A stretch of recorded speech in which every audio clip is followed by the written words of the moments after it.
तो अभी हम लोग आ चुके हैं अपने मोबाइल स्क्रीन पर। मोबाइल स्क्रीन पर आने के बाद अब हम लोग यहाँ पर कुछ बेसिक सी चीज़ें समझेंगे जो हमें आगे काम आएंगी, जिससे हमें वीडियो समझने में आसानी होगी। तो चलिए आपको बता देता हूँ। सबसे पहले यहाँ पर चीज़ें मैं यहाँ पर ड्रॉ कर देता हूँ, उसके बाद आपको समझाता हूँ कि ये चीज़ें क्या होती हैं और कैसे काम करेंगी। आगे वीडियो में आपको समझने में आसानी होगी, ठीक है। तो यहाँ पर जैसा कि भी आप देख सकते हैं, मैंने 2 लाइन ड्रॉ करी हुई है। नीचे वाली लाइन को बोलते हैं सपोर्ट लाइन, इस वाली को, और ये जो ऊपर आपको दिखाई दे रही है इसको बोलते हैं रेजिस्टेंस। तो सपोर्ट और रेजिस्टेंस किस तरीके से काम करते हैं पहले ये समझ लेते हैं कि जब भी शेयर की प्राइस, ये कोई आप बैंक निफ्टी में देख रहे हैं, तो जब भी कोई प्राइस यहाँ पर आती है सपोर्ट के पास, तो सपोर्ट के पास से उसके चांसेस होते हैं बहुत ज़्यादा कि वो ऊपर चली जाए। और रेजिस्टेंस एरिया वो होता है जहाँ से शेयर की प्राइस नीचे गिर सकती है। तो इतना आपको समझ में आ गया। सपोर्ट से हमारी प्राइस शेयर की ऊपर जाती है, और रेजिस्टेंस एरिया से हमारी प्राइस नीचे आ सकती है। और ये नहीं भी होता है कभी कभी, और होता भी है। तो आगे समझेंगे इसको। और ये कॉन्सेप्ट आप बहुत इम्पॉर्टेंट है, क्योंकि आगे आने वाली वीडियोस में आपको ये सपोर्ट रेजिस्टेंस हर बार यूज़ में होगा। तो इसको आपको हमेशा सीख कर चलना होगा, ठीक है। अब हम लोग यहाँ पर कुछ चीज़ें बता देता हूँ आपको, और कि रीटेस्ट होता है कॉन्सेप्ट। रीटेस्ट का मतलब होता है जब भी कोई शेयर की प्राइस किसी रेजिस्टेंस के ऊपर जाती है या सपोर्ट के नीचे जाती है, तो रीटेस्ट करना मतलब इस सपोर्ट लाइन को या फिर इस रेजिस्टेंस लाइन को टच करके वापस से ऊपर चली जाती है, तो वहाँ बोलते हैं उसको रीटेस्ट। अब हम लोग चलते हैं सीधे चार्ट्स पर अपने, और वहाँ पर आपको समझाते हैं कि डबल टॉप पैटर्न कैसे बनता है, उस पर कैसे काम करते हैं।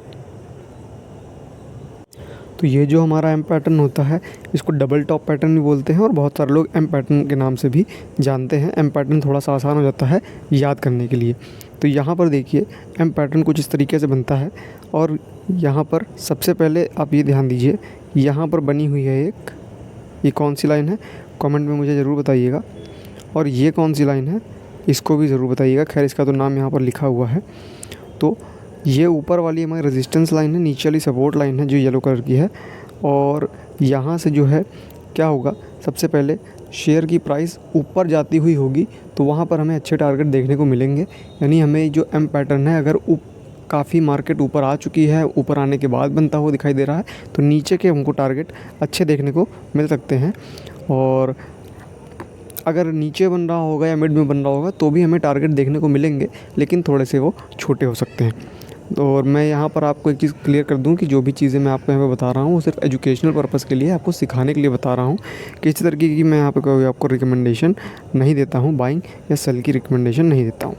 चलिए वीडियो पे आते हैं। तो यहाँ पर देखिए सबसे पहले क्या हुआ, प्राइस यहाँ से ऊपर गई, ऊपर जाती हुई प्राइस पर फिर यहाँ पर क्या हुआ, रेजिस्टेंस के पास आई, जहाँ से वो नीचे हो गई, यानी रिवर्स हो गई। अब नीचे गई तो यहाँ पर जो जहाँ से वो रिवर्स हुई उस पॉइंट को बोलते हैं पहला टॉप, वो हमारा पहला टॉप है। और वहाँ से जब नीचे गई तो फिर से देखिए ये सपोर्ट लाइन के पास, इसको सपोर्ट लाइन है, तो ये सपोर्ट लाइन से वापस से यहाँ से बायर्स ने कोशिश करी ऊपर ले जाने की, ठीक है। अब पहले एक चीज़ और मैं आपको बता दूँ कि यहाँ पर देखिए जो शेयर की प्राइस ऊपर जा रही है, इसका मतलब बायर्स आ रहे हैं मार्केट में, शेयर को लोग ख़रीद रहे हैं ज़्यादा, इस वजह से वो ऊपर जा रहा था। लेकिन किसी कारण की वजह से, शायद किसी ने बनाया हो अपना मन, कुछ बड़े ट्रेडर्स जो है अब शेयर की प्राइस को नीचे ले जाना चाहते हैं क्योंकि बहुत ज़्यादा ऊपर आ गई है। तो यहाँ पर क्या हुआ, पहले प्रॉफिट बुकिंग हुई, यानी जिन लोगों ने नीचे कम पैसों पे ख़रीदा था और ज़्यादा पैसे पे उनको प्रॉफिट हो रहा है, वो उस समय बेचेंगे, तो शेयर की प्राइस थोड़ी सी नीचे आती है। नीचे आने के बाद यहाँ पर कुछ लोग फिर से बाइंग करते हैं मार्केट को ऊपर ले जाने के लिए, और फिर से यहाँ पर क्या होता है, सेलर्स जो है एक्टिव हो जाते हैं।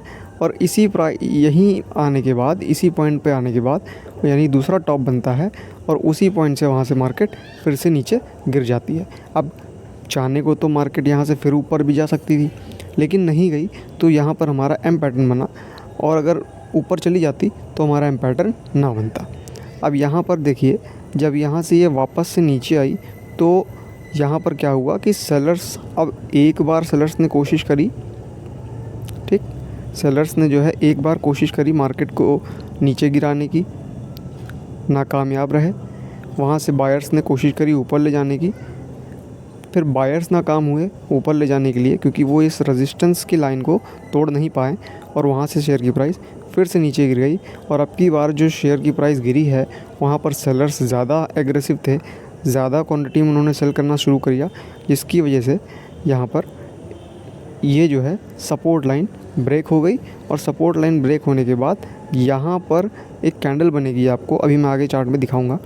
तो यहाँ पर एक ब्रेकआउट आया, जैसे कि यहाँ पे लिखा हुआ है। तो ये जो ब्रेकआउट होगा, ब्रेकआउट अब यहाँ से वापस से अब हम लोग क्या करेंगे, ट्रेड ले लेंगे? नहीं, यहाँ पर हम लोग इंतज़ार करेंगे पुल बैक का या रीटेस्ट का।